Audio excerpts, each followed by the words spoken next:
September 24th, 2020. This is a message for today from me, myself, my guides, Mana, Yeshua. This is something that's been on my mind that I wanted to share with you, and perhaps it resonates with you, and that's why I need to share it, right? Because we are all connected, so a message for me is a message for you. So I've been channeling for, I don't know, maybe 8 years, my early 30s, I'm 41 now, and I started watching a show on Gaia about interviews with people who are channelers. And I've kind of taken a break from channeling. I channel here and there, but there was a certain point in my life I was doing it every week, and I was very immersed in it. And there's been ups and downs. When you have a spiritual awakening, you process it in many different ways. And when I first started opening up and my body would jolt and convulse, I would get these electrical downloads. I didn't know what was happening to me when I would meditate. And then I started hearing words, and a language came out of me, and I had no idea what was happening. I started saying Amana, and I just really, and it's taken me a very long time to even come close to understanding who I am and what this gift is. And so this message is really for anyone who's going in and out, the ups and downs of the spiritual life and the human life, because that's really, that's really what it's all about, the ups and downs of the spiritual and the human life, and then eventually coming to an even balance where they meet, where the two touch.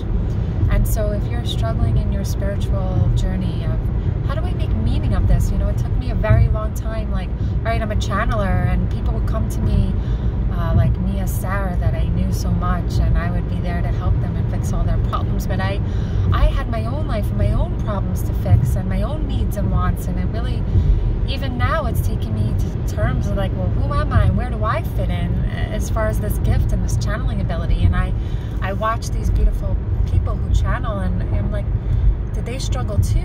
Like, I think it's so important that during this time especially that we're all authentic, so that when you watch healers and spiritual channelers and teachers, that they have struggles too, and that's how we connect, right? That I can channel a beautiful divine message, but how do I come to terms with that in my own life? And this is part of the healing process, because when you're connecting, yes, there is a part and a place of us that is that, right? That we are God. We're finally coming to know, and yes, I'm driving, right? I'm multidimensional. I can give messages and drive, but we are that. We are that. But then on the flip end, there's this dual experience of being human and how we come to terms. And when you're channeling and when you're doing healing and you're growing spiritually, well, essentially what you're doing is you're bringing in light. And so that light touches the dark corners of your trauma, of your wounds, of anything that told you you were less than. And so it's this dance of how you're able to kind of heal and let go and come to terms with who you are. And you have this divine aspect of love coming through, and you're like, but then I go home and I have all this shitstorm of problems awaiting me. And how do I used to remember when I would channel and I would come home and drive home from the groups I would do, and there was this, when you start to channel, if you're starting to channel now, there's this beautiful sense of like bliss and elation, because you're connecting to the divine realms of love, which are not dense, which are totally high vibration and pure. And then you're actually traveling through the dimensions to that, and when you come back to your humanity, you're going down in the dimensions, and you can feel it. And there are times when I would drive home and I would be sad, I would be like depressed. You can feel how loved you are and everything's bliss, and then you're kind of jolted back to humanity. And in fact, I remember another channeler brought through a message for me that Mother Mary was there to say that every time I went back in the dimensions, back to the human realm frequency, that she would be there to catch me. So it was a soft landing, so it didn't feel so hard that when I came back into my body, I was sad to leave that, right? We get sad. And so really this message is about integration and how we come to terms with who we are and how we integrate the divine being that we are in our life. It's taken me, I'm 41, like I said, maybe 10 years I've been on this journey, and I'm still coming to terms with who I am, and I'm still, a lot of the journey has been about me finding my worth to put myself out there and to put my gift out there. I was channeling, but at the same time I didn't feel worthy of it. And in in fact, I remember I had a session when I first started channeling Jesus, maybe 2 years ago. I did not feel worthy of that.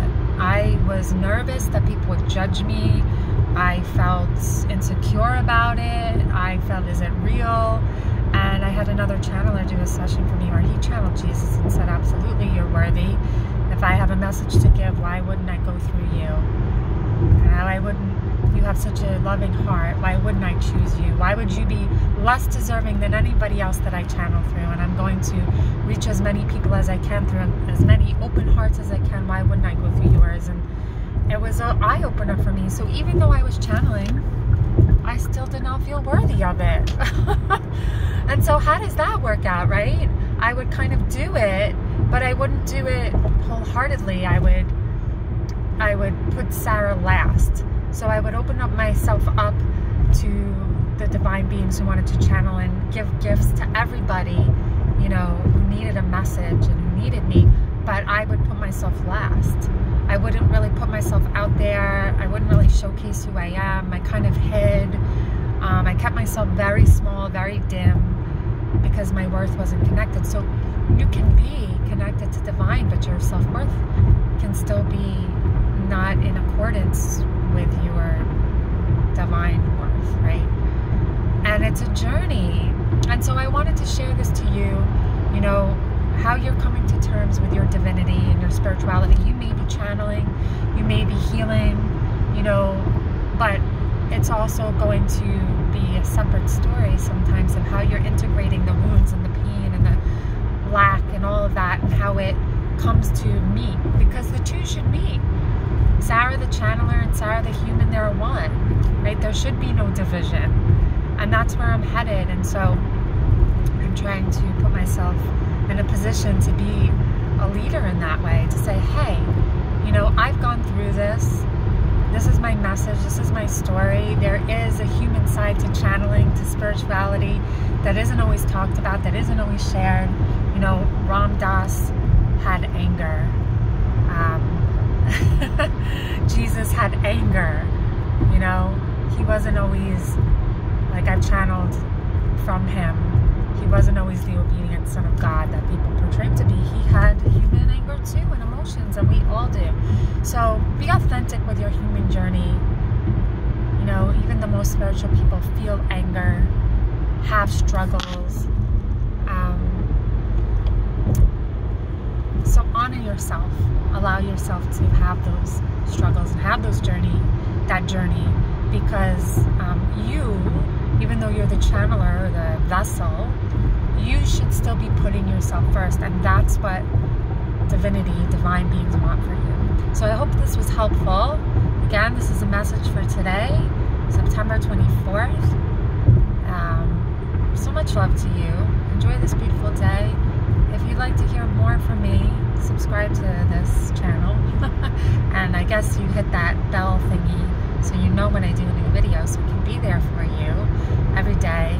I'm going to be doing a video now. I love you. Much love to you. Enjoy this beautiful day. Night, wherever you are. Bye, guys.